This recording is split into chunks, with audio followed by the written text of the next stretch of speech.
my research is to address the basic question of how we extract meaning from language. Some of that is projects with children, where we're looking at how they start to understand some of the more complex and social aspects of language. And other research is with adults, looking at moment by moment language processing as it happens in the mind and also in the brain.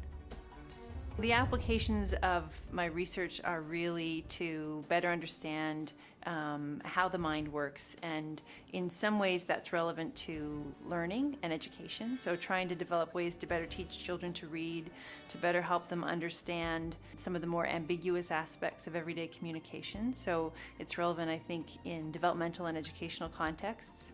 And there's also an application to areas like neuropsychology, where you have a patient who's developed an impairment in language understanding, and our research can help inform inferences about what's gone wrong in the mind of that individual. That's a great painting. Could you choose the shark or the duck to put in the box, please?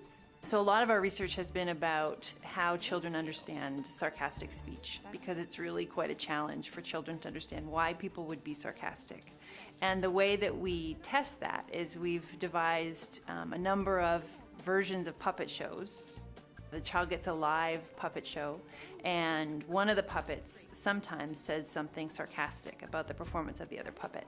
And then we ask the children what they thought about what the speaker said. And so their impressions tell us a lot about how they think and reason about that kind of language. Good choice. So what's going to happen is this dot's going to move around the screen. All you have to do is just follow it with your eyes and make sure that you stare at it. Another tool we use is eye tracking. So we have a system that monitors the participant's pupil position while they're looking at things on a screen, and sometimes they're looking at text, and sometimes they're looking at images, and sometimes both. Typically, we would create a situation where there's competition on a screen. So there are a number of things the person could look at, and we can tell by where their eyes go which one was most salient. So we can tell things about attention and what draws the eye.